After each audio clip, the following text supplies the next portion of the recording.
Hello friends, first of all good evening. आप सभी को स्वागत है आपका ई लर्निंग विद दुर्गेश के इस एजुकेशनल प्लेटफॉर्म। फ्रेंड, जैसा कि आपको पता है, प्रतिदिन हम आपके लिए बाल मनोविज्ञान के 15 महत्वपूर्ण प्रश्नों की एक सीरीज आपके साथ लेकर जुड़ते हैं। तो हम लाइव आ चुके हैं। फ्रेंड, आप सभी लोग जुड़ जाइए और इस वीडियो लिंक को सभी साथियों तक शेयर कर दीजिएगा। जी हाँ, जितने भी हमारे साथी हैं सभी साथियों तक इस वीडियो को शेयर करिएगा। चलिए, जैसा आप सभी को ज्ञात है कि हम इस समय सीटेट के प्रश्नों का जो है विश्लेषण आपके सामने लेकर आते हैं। 15 प्रश्न हम आपके लिए लेकर आते हैं और उन प्रश्नों का जितना हो सकता है, जितना सरल से सरल हो सकता है, उतना सरल से सरल विश्लेषण आपके सामने प्रस्तुत करते हैं। जैसे एग्जाम में यह प्रश्न किसी भी प्रकार से आपको कंफ्यूजन न करे। मेरा दावा आपसे फ्रेंड कि इन प्रश्नों से आपको निश्चित ही परीक्षा में लाभ होगा। जी हाँ, केवल देखिए, मैंने क्या बताया था आपको, पुनः बता रहा हूँ कि प्रश्न तो आपको हर जगह मिल जाएंगे। ये सारे प्रश्न है, ये आपको हर जगह मिल जाएंगे, लेकिन इन प्रश्नों को समझना, इनके विश्लेषण को समझना, यह आपके लिए जान रहता है। फ्रेंड, चलिए क्लास की शुरुआत कर देते हैं, उसके बाद बातें रहेंगी आपसे। ठीक है, चलिए फ्रेंड, पहला प्रश्न जो हमारी स्क्रीन पर दिखाई दे रहा है वह कह रहे हैं, बहुबुद्धि सिद्धांत निम्नलिखित में से निहितार्थ देता है सिवाय। बहुबुद्धि सिद्धांत निम्नलिखित निहितार्थ देता है, मतलब निम्नलिखित जो है क्या कहते हैं, आदेश देता है या निम्नलिखित विचार प्रस्तुत करता है सिवाय किसके। एक, बुद्धि प्रक्रमण संक्रियाओं का एक विशिष्ट समुच्चय है जिसका उपयोग एक व्यक्ति द्वारा समस्या समाधान के लिए किया जाता है। बी कह रहे हैं, विषयों को विभिन्न तरीकों से प्रस्तुत किया जा सकता है। सी कह रहे हैं, विभिन्न तरीके से सीखने का आकलन किया जा सकता है। और डी कह रहे हैं, संवेगात्मक बुद्धि लब्धि का संबंधित नहीं है। संवेगात्मक बुद्धि लब्धि संबंधित नहीं है। तो चलिए भाई बताएं friend. Sonu Kumar ji good evening. चलिए, जो साथी हमारे अभी जुड़ रहे हैं उनको भी गुड इवनिंग, स्वागत है आपका। जी हाँ, स्वागत है आपका हमारी इस क्लास में। चलिए फ्रेंड, क्वेश्चन नंबर 1 के लिए अपने आंसर कमेंट करिए। जितने भी साथी अभी तक जुड़े हुए हैं जल्दी जल्दी अपने आंसर कमेंट करें। क्या होगा? बुद्धि प्रक्रमण संक्रियाओं का एक विशिष्ट समुच्चय होगा कि विभिन्न विषय के विभिन्न तरीके से प्रस्तुत किया जा सकता है या विभिन्न तरीकों से सीखने में आकलन किया जाना। क्या होगा इसका सही जवाब? जल्दी से बताएं अपने आंसर।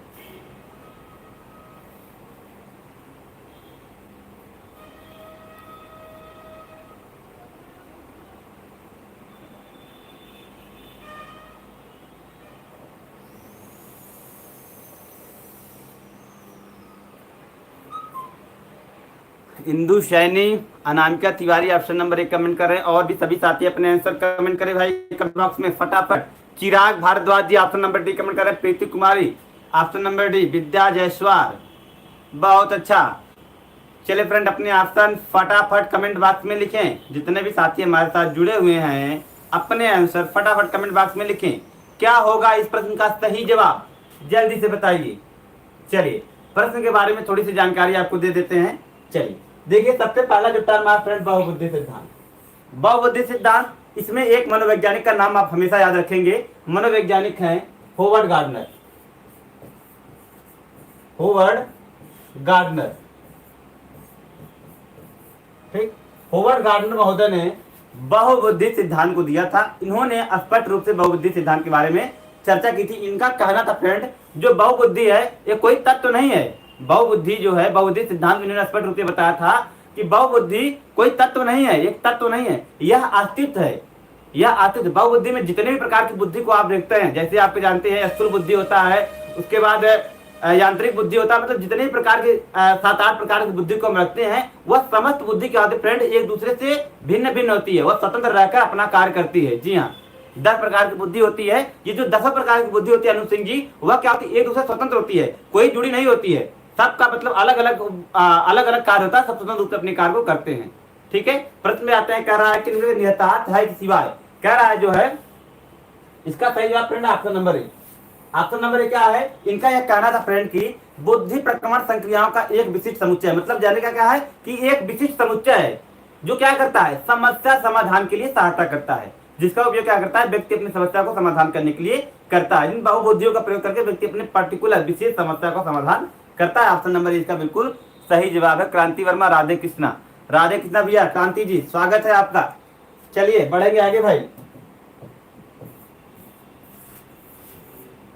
चलिए अगला प्रश्न कह रहा है, 16 वर्षीय बच्चा बुद्धि लब्धि परीक्षा में 75 अंक प्राप्त करता है, उसकी मानसिक आयु वर्ष होगी। बिल्कुल सिंपल प्रश्न है सर, इनका कौन सा प्रत्यय है? चलिए 16, मतलब कह रहा था फ्रेंड, कहने का मतलब था कि कौन सा वाक्य यहाँ पर बहुबुद्धि के सिद्धांत को अच्छी तरीके से परिभाषित कर रहा था, नियतार्थ मतलब उसके अर्थ को स्पष्ट कर रहा था। जी हाँ, उनके कहने का मतलब फ्रेंड था कि जो बहुबुद्धि सिद्धांत था वहां पर दिए गए ऑप्शन में से कौन सा ऑप्शन उनके सटीक अर्थ की व्याख्या कर रहा था कि वास्तव में बहुबुद्धि सिद्धांत का आधार क्या है। जैसे क्या है, कोई भी सिद्धांत आप पढ़ते फ्रेंड तो उसका एक नियतार्थ होता है, उस सिद्धांत का, जैसे आपने थान राय का ट्रायल एंड एरर मेथड पढ़ा, उसका एक शैक्षिक नियतार्थ होता है। मतलब उसी प्रकार प्रत्येक सिद्धांत का फ्रेंड एक नियतार्थ होता है, एक वास्तव में एक वास्तविक अर्थ निकलता है। तो बहुबुद्धि सिद्धांत फ्रेंड वही अर्थ होता है कि इसका उपयोग व्यक्ति क्या करता है, समस्या समाधान हेतु करता है। दूसरे प्रश्न में आइए कि 16 वर्षीय बच्चा की बुद्धि लब्धि में 75 अंक पाता है, उसकी मानसिक आयु होगी। चलिए मिथिलेश कुमार जी, सर कौन सा प्रत्यय होगा? चलिए हम समझ नहीं पा रहे आपके प्रश्न को मिथिलेश कुमार जी। प्रीति कुमार सर सिवाय भी था ना। चलिए प्रश्न को अभी हम पुनः देख लेते हैं, कंफ्यूजन दूर कर लेते हैं। जी हाँ, चलिए इसमें आते हैं, क्या होगा इसका सही जवाब? बिल्कुल सिंपल प्रश्न है। जी हाँ, बुद्धि लब्धि बराबर क्या होता है भाई?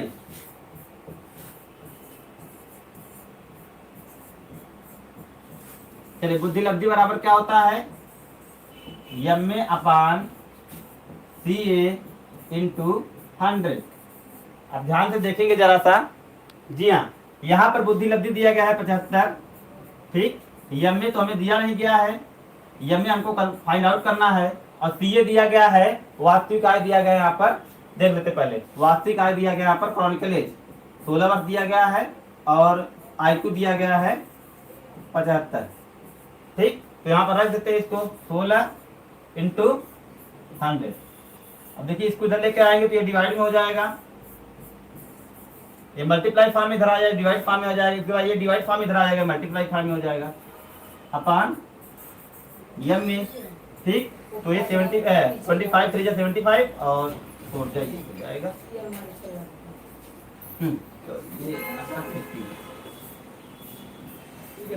तो हो गया एम में अपान 12। सिंपल फार्मूला का आपने यूज करके आराम से 12 वर्ष निकाल दिया, ठीक है। तो इसी प्रकार से फार्मूला आपके लिए याद करना जरूरी है कि कैसे आप निकालेंगे बुद्धि लब्धि को। IQ इक्वल टू एम में अपान सी ए इंटू 100। इस फार्मूले को याद रखिए फ्रेंड, ऐसे प्रश्नों में कंफ्यूजन आपको नहीं होगा। जी हाँ, तो 12 वर्ष इसका सही जवाब होगा ऑप्शन नंबर ए। और बहुत सारे साथी हमारे बिल्कुल सही आंसर कमेंट करते हैं। बस ये प्रश्न आप ध्यान से रखिएगा फ्रेंड, भूलिएगा मत, ऑप्शन नंबर ए इसका बिल्कुल सही जवाब है। और आप लोग बहुत अच्छा कमेंट कर रहे हैं, जैसे कि कुछ नाम हमें दिखाई दे रहे हैं, प्रांजल सोनी, दीक्षा प्रजापति, और सारिक बाल, क्या है सारिक बाल इकबाल, और प्रीति कुमारी जी, बहुत अच्छा, बहुत बेहतर, ऑप्शन नंबर ए इसका बिल्कुल सही जवाब है। चंदन प्रसाद सर, एक बार एक क्वेश्चन देखिए, जरूर देखेंगे भाई चंदन प्रसाद जी, ठीक है, जरूर देखेंगे, प्रश्न में आप लोग कंफ्यूजन दूर करेंगे। जी हाँ सर, क्लास कब शुरू हुई? रूपा विश्वकर्मा जी, डेली 6:30 पर। जी हाँ रूपा विश्वकर्मा जी, क्लास का टाइमिंग है 6:30, 6:30 पर प्रतिदिन हम आपके साथ 15 प्रश्नों के साथ जुड़ते हैं। जी हाँ, देखिए सर एक बार फिर से समझा दीजिए। आइए भाई मंजू देवी जी पुनः देख लीजिए, बुद्धि लब्धि बराबर क्या था? देखिए प्रश्न आप समझिए जरा सा, दिया गया है 16 वर्षीय बच्चा का बुद्धि लब्धि, मतलब जो बुद्धि लब्धि है IQ फ्रेंड वह कितना है? 75 अंक है। IQ इक्वल टू 75, बुद्धि लब्धि दी गई 75, और वास्तविक आय कह रहा 16 वर्षीय बच्चा, मतलब उसका वास्तविक आय दिया गया है कितना? 16 वर्ष, और मानसिक आय पूछा जा रहा है। तो फार्मूला आप आसानी से रख दीजिए कि बुद्धि लब्धि बराबर मानसिक आय बटे वास्तविक आय गुणे 100, ठीक। तो मानसिक आयु था, बुद्धि लब्धि था 75, और ये था आपका मानसिक आयु दिया नहीं गया तो वास्तविक आयु 16 था, और ये 100 उधर गुणे फॉर्म में था, उधर ले गए हम भाग के फॉर्म में हो गया, तो 75/100 हो गया, और ये इधर डिवाइड फॉर्म में था, इधर लेके मल्टीप्लाई फॉर्म में हो गया। तो इस प्रकार हमने सॉल्व करके जो है कैलकुलेशन करके निकाल लिया 12 वर्ष, ठीक है। आगे चलेंगे भाई, चलिए अगला प्रश्न कह रहा है, निम्नलिखित में से कौन सा सीखने के लिए अधिकतम रूप से अभिप्रेरित करता है? बताइए फ्रेंड, कौन सा ऑप्शन यहाँ पर सीखने के लिए अभिप्रेरित करता है, सर्वाधिक रूप से, अधिक रूप से अभिप्रेरित करता है? जी हाँ, जल्दी से बताइए, अपने आंसर कमेंट करें फ्रेंड। क्वेश्चन नंबर 3 के लिए कि निम्नलिखित में से कौन सा सीखने के लिए अधिकतम रूप से मोटिवेट करता है, प्रेरित करता है? चलिए मिथिलेश कुमार जी आपके प्रश्न का आंसर दे रहे हैं। सर हॉबर्ट गार्डनर ने कौन सा प्रत्यय दिया था? जल्दी से बताइए। चलिए फ्रेंड, इस प्रश्न का आंसर दीजिए, हम बताते हैं आपको। पहला भी प्रश्न हम आपको वह प्रश्न आपको रिवीजन कराएंगे। जी हाँ, वह प्रश्न हम लास्ट में उसको अच्छी तरीके से डिफाइन करेंगे, क्लियर करेंगे। जी हाँ, पहले इन प्रश्नों को बताइए जल्दी से। इस प्रश्न के लिए अपने आंसर कमेंट करें फ्रेंड। क्या होगा? लक्ष्यों को प्राप्त करने के लिए व्यक्तिगत संतुष्टि, या बाह्य कारक, या असफलता से बचने के लिए प्रेरणा, या बहुत सरल या कठिन लक्ष्यों को चयन करने की प्रवृत्ति? क्या होगा इसका सही जवाब? जल्दी से बताइए।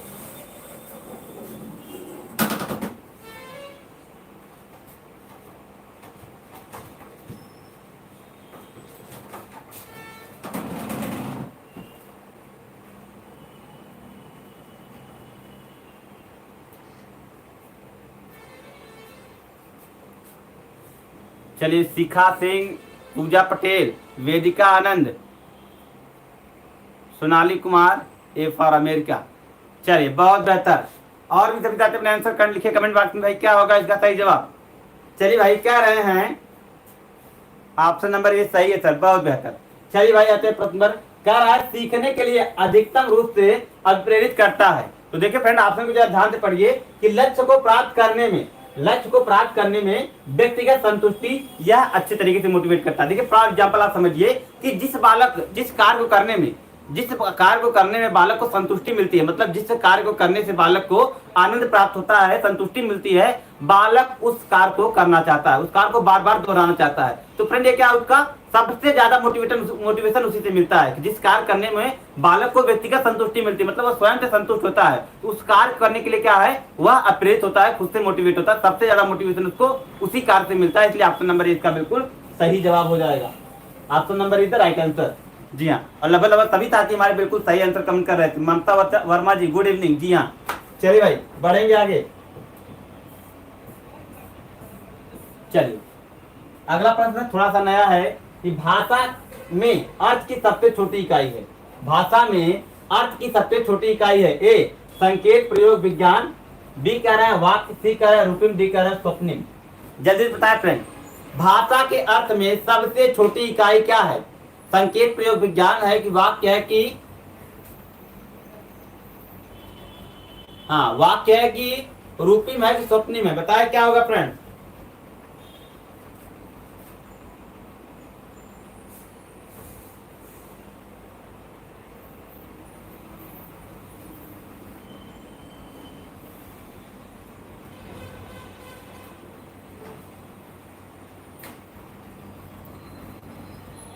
चलिए, रोशनी शुक्ला जी,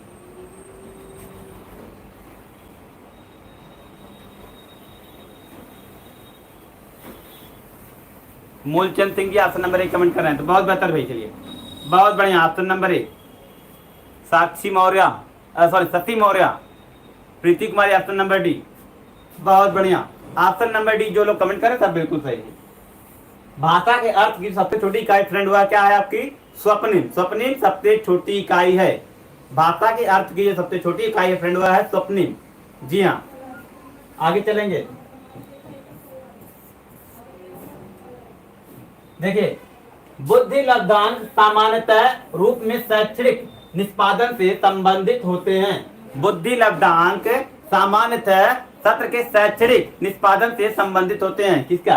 कम से कम, पूर्ण, उच्च या मध्यम? बताइए भाई, बुद्धि लब्धि सामान्यतः के रूप में जो है शैक्षिक रूप में निष्पादन से संबंधित होते हैं, कम से कम के, पूर्ण में, उच्च में?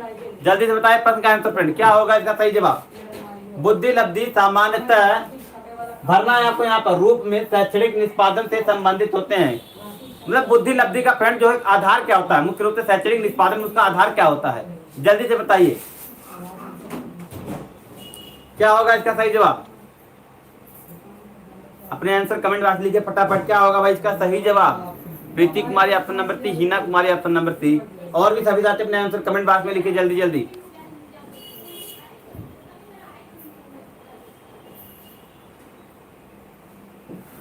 चलिए, नेहा अर्जुन तिवारी सर, हम लोगों का नाम नहीं लेते भाई, सबका नाम लेंगे। Option number 3। चलिए बहुत बढ़िया, जितने भी लोग ऑप्शन नंबर 3 कमेंट करें सब लोग बहुत है भाई। बुद्धि लब्धि जो समांतर फ्रेंड क्या होता है? उच्च उच्च रूप से क्या करता है? उच्च रूप से शैक्षिक निष्पादन से संबंधित होता है। बुद्धि लब्धि का जो आधार फ्रेंड क्या होता है? वह मतलब उच्च रूप से, मतलब एक उच्च रूप से क्या करता है? शैक्षिक निष्पादन को संबंधित होता है। मतलब क्या होता है? यह बताता है, बुद्धि लब्धि क्या होता है? इस स्तर को बताता है कि कितने स्तर पर बालक सीखा है, कितना चीज जो नहीं सीखा है। ये सारी चीजें क्या करता है? निष्पादन मतलब क्रियान्वयन। जी हाँ, निष्पादन मतलब क्रियान्वयन के तात्पर्य होता है फ्रेंड, किस प्रकार से वह कार्य करता है। जी हाँ, उच्च हमेशा क्या होता है? बुद्धि लब्धि का जो आधार था फ्रेंड, वह उच्च शैक्षणिक स्तर की माप करता है बालक में। तो ऑप्शन नंबर 3 का बिल्कुल सही जवाब है।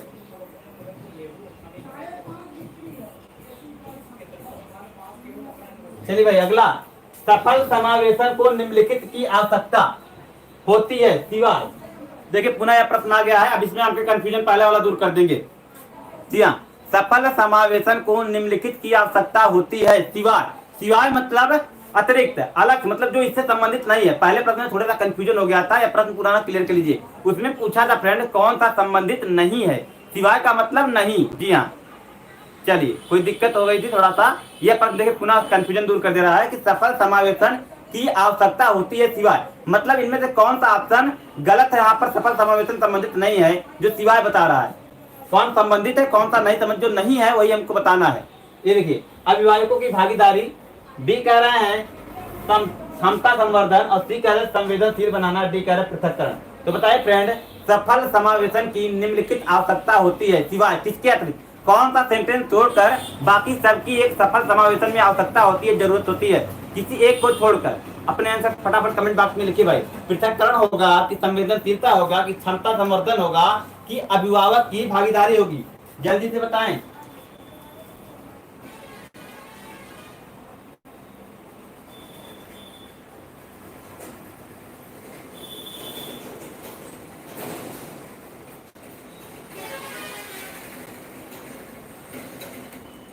चलिए बहुत बेहतर, बहुत अच्छा।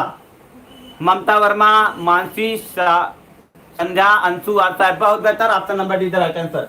देखिए फ्रेंड, पृथक्करण को छोड़कर, पृथक्करण को छोड़कर बाकी बाकी सभी एनसीएफ 2005 बाकी सभी तत्वों को एक सफल समावेशन की विशेषता के रूप में मानता है, जिसमें अभिभावक की भागीदारी को भी सफल समावेशन के अंतर्गत रखा गया है, क्षमता संवर्धन को भी रखा गया है, और संवेदनशीलता, संवेदनशील बनना, यह भी कहा है। ये तीनों जो तत्व फ्रेंड यह सफल समावेदन के अंतर्गत समाहित हैं। एनसीएफ 2005 इनकी स्पष्ट व्याख्या करता है। सफल समावेशन के अंतर्गत एनसीएफ 2005 इन तीनों तत्वों की स्पष्ट रूप से व्याख्या करता है। ये तीनों तत्व आवश्यक हैं एक सफल समावेशन के लिए। अभिभावक की भागीदारी भी आवश्यक है सफल समावेशन के लिए, क्षमता संवर्धन यह भी जरूरी है, और संवेदनशील बनना यह भी आवश्यक है। जो नहीं है फ्रेंड वह पृथक्करण सफल समावेशन का गुण नहीं है। ऑप्शन नंबर डी इसका बिल्कुल सही जवाब है। और पहला भी प्रश्न में यही गलती हो गई थी, उसमें पूछा गया था कौन सा बहुबुद्धि लब्धि का गुण नहीं था। प्रश्न को थोड़ा सा कंफ्यूजन हो गया था पढ़ने में, और था यही। ठीक है जी हाँ, जूनियर लेवल और प्राइमरी लेवल के प्रश्न का भी मेल यही रहता है, कोई दिक्कत नहीं होती है। नेहा अर्जुन तिवारी जी, कोई भी दिक्कत नहीं होता, प्रश्न सेम होते हैं। जूनियर लेवल में भी यही प्रश्न आते हैं और प्राइमरी लेवल में भी कोई भी अंतर नहीं होता, क्योंकि सिलेबस दोनों का सेम है। आप सिलेबस उठा के देख लीजिए, प्राइमरी का जो सिलेबस है वही सिलेबस अपर का है, इसलिए दोनों चीज एक ही है। तो ऑप्शन नंबर डी इसका बिल्कुल सही जवाब है। आगे चलेंगे भाई।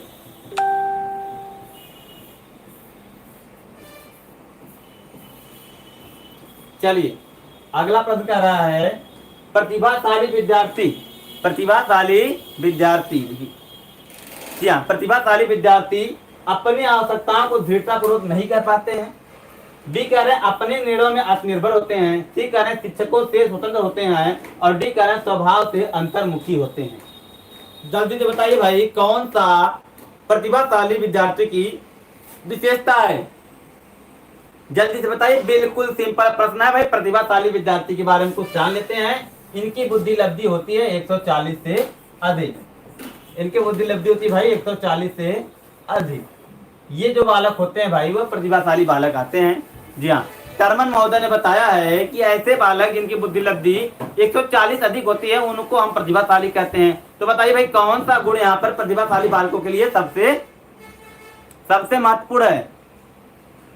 निर्दय, ठीक है, बहुत बेहतर आंसर आ रहे हैं भाई। वेदिता आनंद जी, उत्कर्ष सिंह जी और संगीता कुमारी जी बहुत बेहतर आंसर कमेंट कर रहे हैं भाई, बहुत अच्छा। Anita Verma ji option number B, R Maurya ji option number B comment कर रहे हैं, बहुत बेहतर। और भी सभी साथी अपने आंसर कमेंट बॉक्स में लिखिए जल्दी जल्दी, क्या होगा भाई? दीक्षा प्रजापति, उत्कर्ष सिंह बहुत बेहतर, वल्लू टाइगर जी बहुत बेहतर, option number be the right answer, क्योंकि सबसे सटीक ऑप्शन प्रतिभाशाली विद्यार्थी के विषय में यही था।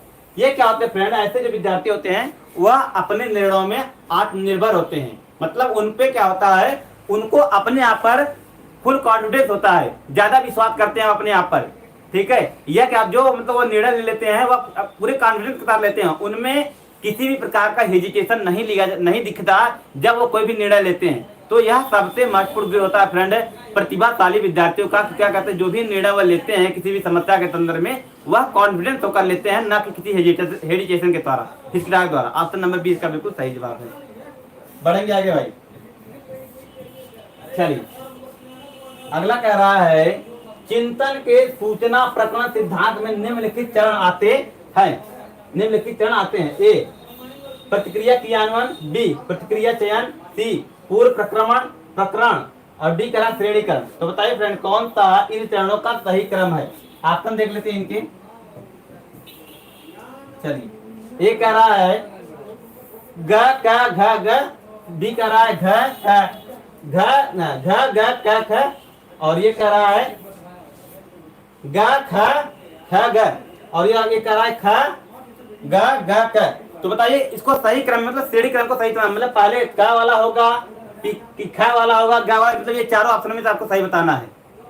जी हाँ, जल्दी बताइए। चिंतन क्रमण सिद्धांत से पूछा जा रहा है कौन सा क्रम आपको यहाँ पर सही है? सही क्रम में आपको सजाना है इनको, चारों ऑप्शन आपको दिखाई दे रहे हैं, कौन सा ऑप्शन इसका सटीक होगा? Rashmi Singh ji option number 3 comment कर रहे हैं, और भी सभी साथी आंसर कमेंट करें भाई, क्या होगा इसका सही जवाब? जल्दी से बताइए। प्रश्न आपका है चिंतन का सूचना प्रक्रमण सिद्धांत। चिंतन का सूचना प्रक्रमण सिद्धांत। चलिए शशि मौर्य और भी सभी साथी अपने आंसर लिखे भाई कमेंट बॉक्स में, क्या होगा?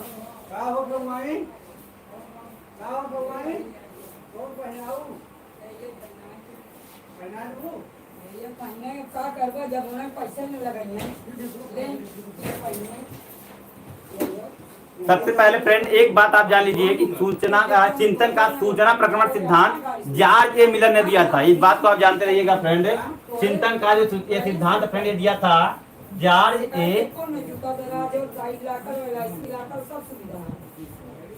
मिलर महोदय ने। ठीक है, चिंतन का ये प्रक्रमण सिद्धांत दिया था जॉर्ज ए मिलर महोदय ने। इस बात को जानते रहिए। अब इसका एक क्रम क्या है फ्रेंड, सबसे पहले क्या होता है पूर्व प्रक्रमण। सबसे पहले क्या होता है इस सिद्धांत से पूर्व प्रकरण को रखते हैं, उसके बाद उनकी श्रेणी को रखते हैं, ठीक, फिर प्रक्रिया का चयन करते हैं, उसके बाद प्रतिक्रिया का क्रियान्वयन करते हैं। मतलब जो भी योजना बनाया जाता है, जो भी जिस चीज को चिंतन करना है उसके बारे में जो पूर्व व्याख्या है उसको पहले आधार बनाते हैं, पूर्व प्रकरण उसको स्थान देते हैं, फिर उनको क्या करते हैं जो भी जानकारी उनको श्रेणी में रखते हैं, उनको श्रेणी में मतलब विभाजित करते हैं, उसके बाद उनकी उस पर प्रतिक्रियाओं का चयन करते हैं, उसके बाद प्रतिक्रियाओं का चयन करते हैं और लास्ट में जो है उसकी क्रिया करते हैं। तो ऑप्शन नंबर 30 का बिल्कुल सही जवाब है ग ख क। ठीक है, ख क ये सही जवाब होगा। जी हाँ, बहुत बढ़िया, ऑप्शन नंबर 30 का बिल्कुल सही जवाब होगा। बढ़ेंगे आगे भाई।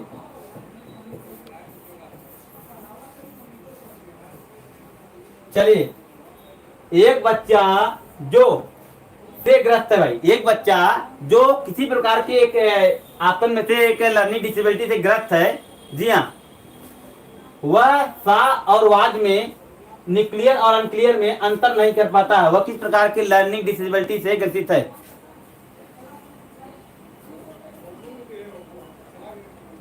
चलिए भाई, एक बच्चा सा और वाद में जो है अंतर नहीं कर पाता है, साथ ही साथ वह न्यूक्लियर और अनक्लियर में अंतर नहीं कर पाता है, वह किस प्रकार की लर्निंग डिसेबिलिटी से ग्रसित है?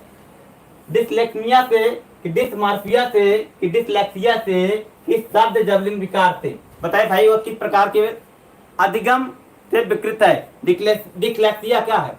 डिसलेक्सामिया है, डिसलेक्सामिया। और उसके बाद है डिस्मॉर्फिया, डिसलेक्सिया या शब्द जबलिंग विकार।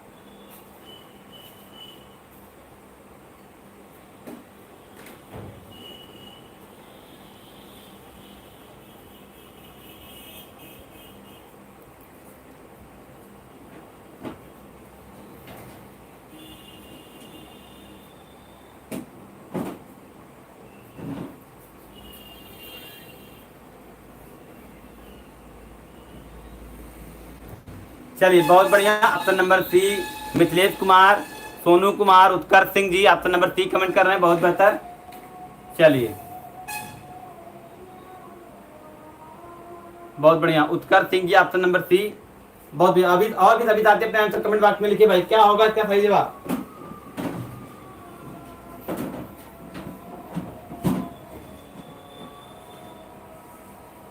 चलिए भाई देखिए भाई, ऑप्शन नंबर सी का बिल्कुल सही जवाब है। यह जो होगा फ्रेंड वह डिसलेक्सिया होता है। इस प्रकार का जो बालक होता है फ्रेंड वह डिसलेक्सिया से ग्रसित होता है। मतलब क्या होता है, पढ़ने में, जब बालक पढ़ने में, यह क्या होता है, पठन संबंधी विकार। सबसे पहले इसको जान लीजिए, डिसलेक्सिया आपका पठन संबंधी विकार है। पठन संबंधी विकार है आपका, जी हाँ। उसके बाद डिस्मॉर्फिया आपका फ्रेंड यह एक मानसिक रोग संबंधित विकार है, मानसिक रोग, ठीक, मानसिक रोग संबंधित विकार होता है। डिस्मॉर्फिया होता है फ्रेंड यह शब्दों को पहचानने में कठिनाई होती है, ठीक। यह शब्दों को पठन संबंधी है, शब्दों को पहचानने में कठिनाई होती है। जो शब्द लफ्ज है सब भ्रम संबंधित है, भ्रम संबंधी विकार।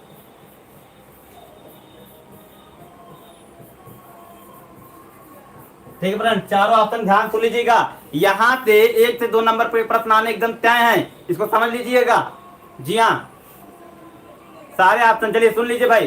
पहला जो ऑप्शन है फ्रेंड, ये जो लर्निंग डिसेबिलिटी है, जो अधिगम अक्षमता है, उसका संबंध किससे है? शब्दों को पहचानने में यदि बालक कठिनाई का अनुभव करता है तो वह डिसलेक्सामिया नामक अधिगम अक्षमता से विकृत है। डिस्मॉर्फिया फ्रेंड एक प्रकार का जब बालक मानसिक रोगी हो जाता है, वह अपने आप को ही सर्वोच्च समझता है, वह अपने ही विचारों में खोया रहता है। मानसिक रोग प्रकार का एक मतलब विकृति होती है, उस प्रकार के कहते हैं फ्रेंड, क्या कहते हैं? डिस्मॉर्फिया। डिसलेक्सिया आपने समझा, ये पठन संबंधी विकार। मतलब क्या फ्रेंड, बालक शब्दों को पढ़ने में गलती करता है। जैसे क्या है, SAW को वह WAS पढ़ता है, मतलब पढ़ने में गलती करता है। और उसके बाद क्या फ्रेंड, आपका शब्द जबलिंग विकार है। मतलब क्या फ्रेंड, भ्रम संबंधी विकार। वह क्या होता है, बालक को भ्रम होने लगता है, ठीक है। वह किसी चीज को किसी और चीज से तुलना करने लगता है, वह समझने लगता है, मतलब कंफ्यूज हो जाता है कि यह है कि जो पहले हमने जाना था वह है। मतलब चीजों में वो कंफ्यूज हो जाता है, भ्रम हो जाता है अपने आप में। जी हाँ, तो ऑप्शन नंबर, सारे ऑप्शन हमने यहाँ क्लियर कर दिए। जो हमारा सही है प्रश्न के हिसाब से, वो ऑप्शन नंबर सी है। चलिए भाई अगला प्रश्न देखते हैं। कह रहा है सीखने संबंधित निरयोग्यता सामान्यतः, सीखने संबंधित निरयोग्यताएं सामान्यतः अधिकतर उन बच्चों में पाई जाती हैं जो शहरी क्षेत्रों की अपेक्षा ग्रामीण क्षेत्रों से संबंध रखते हैं। बी, उन बच्चों में पाई जाती है जो विशेषतः जिनके पैतृक अभिभावक इस प्रकार की समस्याओं से ग्रसित होते हैं। सी, औसत या श्रेष्ठ बुद्धि वाले बच्चों में पाई जाती है। और डी कह रहे हैं लड़कियों की तुलना में अधिकतर लड़कों में पाई जाती है। बताइए भाई, सीखने संबंधित निरयोग्यताएं सामान्यतः क्या होता है भाई, इनका आंसर प्लीज सर। क्या भाई कमेंट कर रहे हैं, प्लीज सर बताएं, इग्नोर मत कीजिए। रूपा विश्वकर्मा भाई क्या कमेंट है इनका?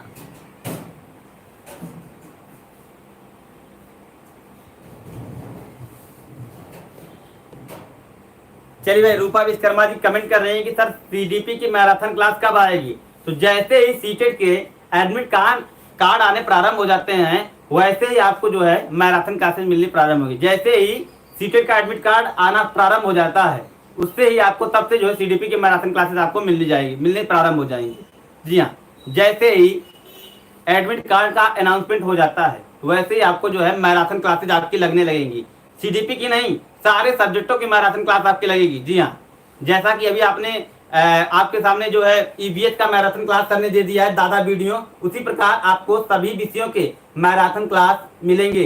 जी हाँ, जैसे एडमिट कार्ड की सूचना मिलती है वैसे ही आपको मैराथन क्लास प्रोवाइड कर दिया जाएगा, जैसे आपकी पूरी तैयारी एक सरसरी निगाह में कंप्लीट हो जाए। जी हाँ, चलिए संगीता कुमारी जी इंग्लिश की पेडागोजी क्लास कब होगी? चलिए भाई, उसकी भी सूचना आपको मिल जाएगी। आते प्रश्न पर देखिए फ्रेंड, जो सीखने संबंधित निरोगता होती है सामान्यतः ऐसे बच्चों में पाई जाती है जिनके क्या होते हैं, जिनके पैतृक अभिभावकों में इस प्रकार की समस्या से ग्रसित होते हैं, उन बच्चों में क्या होती है, यह सीखने संबंधित निरोगताएं पाई जाती है। मतलब क्या फ्रेंड, वह सीखने संबंधित जो मतलब असफल हो जाते हैं, जो बालक सीखने में बार बार असफल हो जाते हैं, उनमें ऐसा रीजन यह होता है कि पैतृक गुणों के अभाव कारण भी उनमें विशेषता पाई जाती है कि चीजों को सीखने में वह असफल हो जाते हैं, उनमें ये निरोगताएं पाई जाती हैं। ऑप्शन नंबर 20 का बिल्कुल सही जवाब है। जी हाँ, यह ग्रामीण और शहरी बच्चों में से मतलब नहीं होता है, ठीक, औसत और सेठ बुद्धि वाले से मतलब नहीं होता है, और लड़की और लड़कों से मतलब नहीं होता है। यह फ्रेंड क्या होता है, आपका जेनेटिक होता है। ठीक, यह जेनेटिक होता है। जैसे क्या होता है, जिन बच्चों के माता पिता सीखने में अक्षम होते हैं, कम मतलब निर्योग होते हैं और अच्छे तरीके से नहीं सीख पाते हैं, उनके कुछ गुण जो है बालकों में भी पाए जाते हैं। जी हाँ, निरोगता मतलब फ्रेंड आप, हाँ जी हाँ, ऑप्शन नंबर 20 का बिल्कुल सही जवाब है। चलिए अगला प्रश्न भाई, किशोर का अनुभव कर सकते हैं, किशोर का अनुभव कर सकते हैं। ए, आत्म सिद्धि के भाव का। बी, जीवन के बारे में प्रवृत्ति के भाव का। सी, दुश्चिंता और स्वयं के सरोकार का। और डी, बचपन में किए गए अपराधों के डर का। तो बताइए भाई, किशोर किस ऑप्शन का अनुभव कर सकते हैं? किशोर किस ऑप्शन का अनुभव कर सकते हैं? आत्म सिद्धि के भाव का,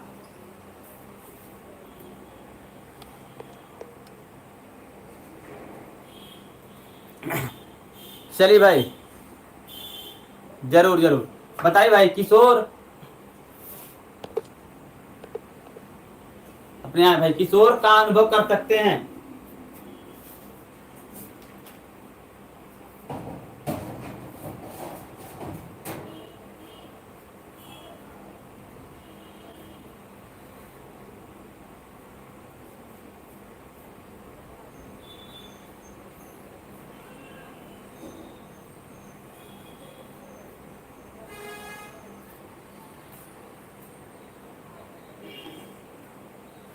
जल्दी जल्दी अपने आंसर कमेंट करें फ्रेंड, क्या होगा इसका सही जवाब, जल्दी से बताएं।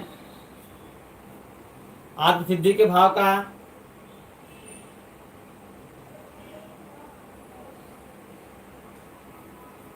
चलिए आते हैं देखिए प्रश्न पर, बहुत बढ़िया, आते हैं प्रश्न पर। किशोर का अनुभव कर सकते हैं। देखिए भाई, अनुभव करने का मतलब होता है कि सबसे पहले भाई इनमें किसका अनुभव कर सकते हैं, तो जब सबसे पहले करेंगे फ्रेंड वो होगा ऑप्शन नंबर सी, दुश्चिंता और स्वयं के सरोकार का। अब देखिए दुश्चिंता क्या होता है फ्रेंड, दुश्चिंता और स्वयं के सरोकार का अनुभव सबसे पहले करता है किशोर। दुश्चिंता क्या होता है फ्रेंड, भविष्य का भय, जिन चीजों को सोचता है वो पॉजिटिव चीजें ना होना, ठीक, जो पॉजिटिव चीज का वो माइंड मेकअप करता है, जिन पॉजिटिव चीजों के बारे में सोचता है उस चीज का ना होने का भय, उस चीज के ना होने का डर बना रहना, ये दुश्चिंता होता है। जो चीजें, जो भविष्य के लिए जो बातें वो सोचता है बालक, किशोर जो सोचता है, उन चीजों का न होने का भय दुश्चिंता होता है फ्रेंड। इन बातों का सर्वप्रथम चिंतन वो करता है, सर्वप्रथम सोच इसी बातों का करता है, इसी का अनुभव करता है। तो सबसे पहले यही विचार उसके अंदर उठते हैं, सबसे पहले इन्हीं का वह अनुभव करता है, दुश्चिंता और स्वयं के भाव का। आत्मसिद्धि के भाव और बाकी सारे जो भाव है ये सब तो बात के हैं, सबसे पहले जो करता है फ्रेंड वो दुश्चिंता और स्वयं के सरोकार का अनुभव करता है। जी हाँ, ऑप्शन नंबर 30 का बिल्कुल सही जवाब है। रूपा इसका मतलब होता है कि मतलब भविष्य को लेकर चिंता, भविष्य के बारे में सोचना, यह सबसे पहले अनुभव इसी कठिनाई का अनुभव करता है। ठीक, आप सिद्धि तो यह सम्मान की बात हो गई, यदि वो ऐसा कुछ कार्य करेगा तब आप सिद्धि का भाव उत्पन्न होगा। यह ऑप्शन नहीं होता तो सही होता, तो ये सही होता। जी हाँ, बचपन में किए गए जीवन के बारे में परिवर्तन। जी हाँ, ये अगर ये ऑप्शन नहीं होता तो ऑप्शन नंबर ए सही होता, क्योंकि क्या होता है फिर इसके बाद वह आत्म सिद्धि के भाव को प्राथमिकता मिलती है, इसके बाद बालक सम्मान के बारे में सोचता है। ठीक है, जी हाँ, बालक ये दो बातें जो किशोर होता है इन दो बातों को लेकर ज्यादा चिंतित रहता है, दुश्चिंता को लेकर और भविष्य में आत्म सिद्धि को, मतलब सम्मान पाने की जो इच्छा होती है, सम्मान पाने की जो इच्छा होती है वह भी किशोरों में प्रबल होती है। वह भी चाहते हैं कि मैं ऐसा कार्य करूं कि समाज में मेरा सम्मान हो, आज सिद्धि मुझे प्राप्त हो। जैसा कि आपने जाना था, अब्राहम मैस्लो ने मांग के सिद्धांत में आत्म सिद्धि को सर्वप्रथम बताया, सर्वाधिक दिया है, सबसे उच्च स्थान दिया आत्म सिद्धि को, मांग को। क्यों? क्योंकि हर बालक, जी हाँ, हर बालक का यही होता है कि सर्वाधिक वह आत्म सिद्धि भी चाहता है। ऑप्शन नंबर ए या सी इसका बिल्कुल सही जवाब है। चलिए भाई, अगला प्रश्न कर रहा है, शारीरिक रूप से अक्षम बच्चों को सामान्यतः होता है ए डिसलेक्सिया, बी डिस्ग्राफिया, सी डिसमीथिया और डी डिस्कैल्कुलिया। बताइए भाई क्या होगा? भाई हमने आपको बताया है, बिल्कुल सिंपल प्रश्न है, जल्दी से अपने आंसर को बताइए भाई क्या होगा। शारीरिक रूप से अक्षम बच्चों को सामान्यतः किस प्रकार की लर्निंग डिसेबिलिटी से ग्रसित होते हैं? डिसलेक्सिया से, डिस्ग्राफिया से, डिसमीथिया से, डिस्कैल्कुलिया से? जल्दी से बताएं।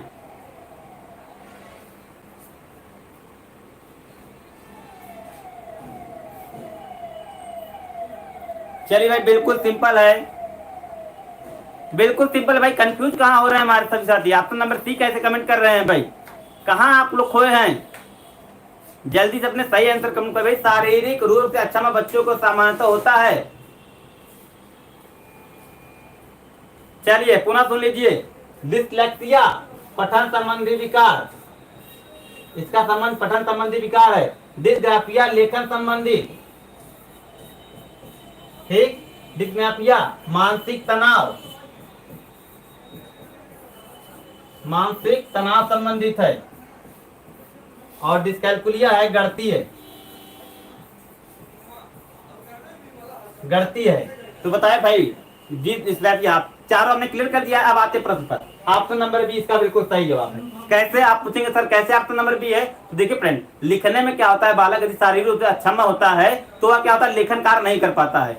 यदि शारीरिक रूप से अक्षम बालक है, उसके हाथ में यदि कोई अक्षमता है या किसी कारणवश उसको लेखन नहीं कर पाता है तो वह डिस्ग्राफिया से पीड़ित होता है, डिस्ग्राफिया नामक लर्निंग डिसेबिलिटी से पीड़ित होता है। तो ऑप्शन नंबर 20 का बिल्कुल सही जवाब है। आई होप आप समझ गए होंगे कि जब उसके हाथ में कोई समस्या रहेगी तो वह लेखन नहीं कर पाएगा। तो इस प्रकार के शारीरिक अक्षमता भी हो गई और लेखन का भी कार्य नहीं कर पाएगा, तो डिस्ग्राफिया से वह पीड़ित है। जी हाँ, ऑप्शन नंबर 20 का बिल्कुल सही जवाब है। चलिए भाई आगे चलते हैं। अगला कह रहा है, आंशिक पुनर्बलन पशुओं को प्रशिक्षित करने में सर्वाधिक कार्य करता है। जी हाँ, सतत पुनर्बलन की अपेक्षा अधिक प्रभावी होता है। और डी सतत पुनर्बलन की अपेक्षा कम प्रभावी होता है। और डी कह रहे हैं, वास्तविक कक्षा कक्ष में अनुप्रयुक्त नहीं किया जा सकता। बताइए भाई, आंशिक पुनर्बलन, आंशिक पुनर्बलन क्या होता है? जी हाँ, आंशिक पुनर्बलन क्या तात्पर्य है? पशुओं को प्रशिक्षित करने का सर्वाधिक कार्य करता है, सतत पुनर्बलन की अपेक्षा अधिक प्रभावी होता है, सतत पुनर्बलन की अपेक्षा कम प्रभावी होता है, कि वास्तविक कक्षा कक्ष में अनुपयुक्त नहीं किया जाता है। बताइए फ्रेंड क्या होगा इसका सही जवाब? पुनर्बलन क्या होता है? सबसे पहले पुनर्बलन के बारे में समझ लेते हैं। रेनफोर्समेंट क्या होता है? बच्चों को शाब्दिक अशाब्दिक माध्यम से दिए जाने वाला जो कह सकते हैं कि शब्दों और अशब्दों का मतलब शाब्दिक अशाब्दिक रूप से दिए जाने वाला एक प्रकार से क्या होता है, अप्रेरणा होती है। एक प्रकार की अप्रेरणा होती है जिसको पुनर्बलन कहा जाता है फ्रेंड। जैसे यह दो प्रकार की होती है, सकारात्मक पुनर्बलन और नकारात्मक पुनर्बलन। सकारात्मक पुनर्बलन के अंदर क्या होता है फ्रेंड, अब यदि बच्चों की प्रशंसा करते हैं, जैसे शाबाशी और उनको शाबाशी देते हैं, उनकी प्रशंसा करते हैं, तो आपका सकारात्मक पुनर्बलन होता है। जबकि नकारात्मक पुनर्बलन क्या होता है कि जब हम उनको क्या करते हैं, दंड देते हैं या किसी कार्य के लिए उनको सजा देते हैं, इस प्रकार का जो पुनर्बलन होता है फ्रेंड, यह क्या होता है, आपका नकारात्मक पुनर्बलन होता है। अब देखिए सतत पुनर्बलन का अर्थ होता है फ्रेंड यहाँ पर लगातार पुनर्बलन देना, और नकारात्मक आंशिक क्या होता है, मतलब समय समय पर आवश्यकता अनुसार पुनर्बलन देना ही क्या होता है फ्रेंड, आंशिक पुनर्बलन होता है। जी हाँ, चलिए नीरज राज सिंह जी, बहुत बढ़िया। चलिए आते हैं प्रश्न पर। इसका जो सही जवाब है ऑप्शन नंबर बी है, कि सतत पुनर्बलन की अपेक्षा अधिक प्रभावशाली होता है। अब ये कैसे होता है कि जब बालक को आवश्यकता है, तब जैसे ही उसको आंशिक पुनर्बलन मिलता है, वो कार्य को आसानी से कर ले जाता है। तो जरूरी नहीं आप हर समय पुनर्बलन करें, जरूरी नहीं है कि बालकों को हर समय पुनर्बलन की आवश्यकता हो, लेकिन आप उस समय पुनर्बलन उसको दीजिए। आंतरिक रूप से थोड़ा सा मदद कब करिए, जब बालक कहीं समस्या में अपने आप को असहज महसूस कर रहा है, तो आंतरिक पुनर्बलन मिल जाने से वह कार्य को आसानी से कर ले जाता है। जी हाँ, आंतरिक पुनर्बलन क्या होता है फ्रेंड, कि जब बालक किसी समस्या का समाधान करते समय कठिनाई का महसूस करता है, कठिनाई को महसूस करता है, उस समय जो पुनर्बलन उसको दिया जाता है वह आंतरिक पुनर्बलन होता है। और सतत पुनर्बलन क्या होता है फ्रेंड, लगातार बालकों को पुनर्बलन देना, प्रत्येक कक्षा के दौरान बालकों को पुनर्बलन देना, ये क्या होता है, सतत पुनर्बलन होता है। लेकिन समस्या, एक विशेष समस्या समाधान करने समय जो पुनर्बलन दिया तो आंतरिक पुनर्बलन होता है। ऑप्शन नंबर 20 का बिल्कुल सही जवाब है। चलिए आगे बढ़ेंगे भाई। बिल्कुल रिपीटेड प्रश्न है, बिल्कुल रिपीटेड। वाइगोत्स्की के सिद्धांत का निहितार्थ है, मतलब फ्रेंड देखिए आप प्रश्न क्लियर हो रहे हैं। वाइगोत्स्की के सिद्धांत का निहितार्थ है, मतलब वास्तव में वाइगोत्स्की के सिद्धांत का क्या अर्थ है। ए, बच्चे उन बच्चों की संगति में श्रेष्ठतम रूप से सीख सकते हैं जिनका बुद्धि लब्धांक उनके बुद्धि लब्धांक से कम होता है। बी कह रहे हैं सहयोगात्मक समस्या समाधान।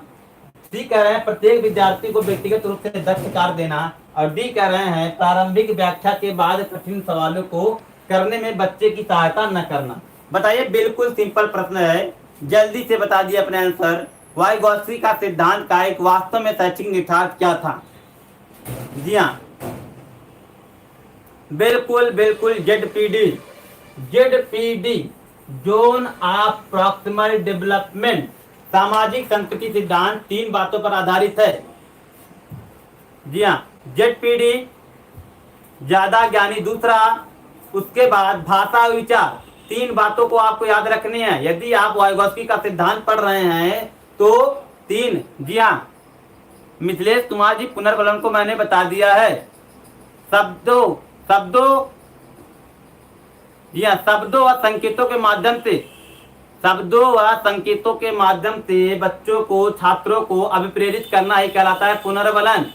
जी हाँ, आते हैं प्रश्न पर। तो ऑप्शन नंबर 20 का बिल्कुल सही जवाब है फ्रेंड। यह अपने सिद्धांत में सहयोगात्मक समस्या समाधान पर बल देते हैं। ऑप्शन नंबर 20 का बिल्कुल सही जवाब है। जेडपीडी का मतलब क्या होता है फ्रेंड, कि समस्या का समाधान करते समय बालक को वह क्षेत्र जिसमें बालक को समस्या समाधान करते समय सहयोग दिया जाता है, वह संपूर्ण क्षेत्र क्या होता है, आपका जेडपीडी होता है। और जो सहयोग वास्तव में मिलता है वह स्कैफोल्डिंग होता है। ऑप्शन नंबर 20 का बिल्कुल सही जवाब है। चलिए भाई अगला प्रश्न। चलिए बहुत बढ़िया। निम्नलिखित में से कौन सा सूक्ष्म गतिक कौशल का उदाहरण है। सूक्ष्म गतिक कौशल का उदाहरण है। ए चढ़ना, बी फुदकना, सी दौड़ना और डी लिखना। बताइए भाई, सूक्ष्म गतिक कौशल का उदाहरण है, वेरी इंपॉर्टेंट। सूक्ष्म गतिक कौशल का उदाहरण है चढ़ना, फुदकना, दौड़ना या लिखना। जल्दी से बताइए। सूक्ष्म गतिक कौशल, स्थूल गतिक कौशल, 2 चीजें होती हैं, दोनों के बारे में बताइए आप, क्या होगा। चलिए प्रीति कुमारी ऑप्शन नंबर डी कमेंट करें, और भी सभी साथी अपने आंसर कमेंट करें भाई, क्या होगा इसका सही जवाब। जल्दी जल्दी अपने आंसर कमेंट करें।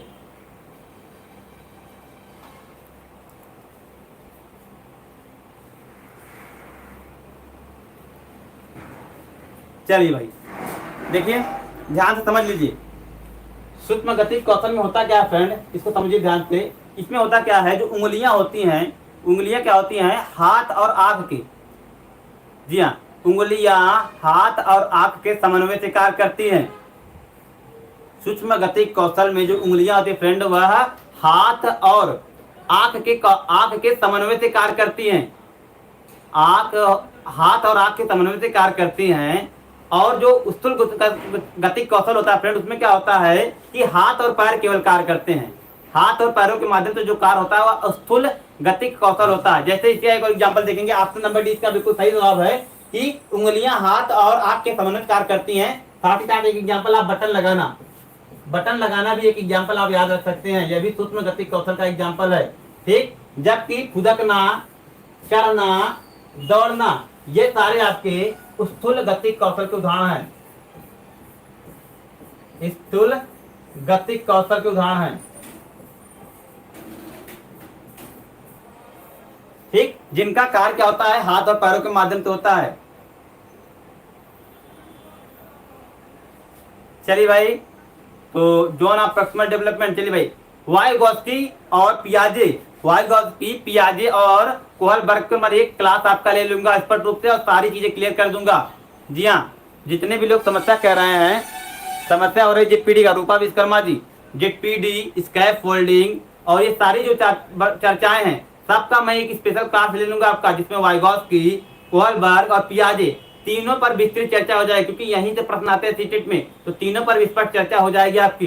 तो इस क्लास में बस इतना ही फ्रेंड, पुनः आपसे कल मुलाकात होगी, टाइम है 6:30। ठीक, आप जरूर जुड़िएगा और वीडियो को सभी साथियों तक शेयर करिएगा। तब तक के लिए best of luck, thank you, good bye.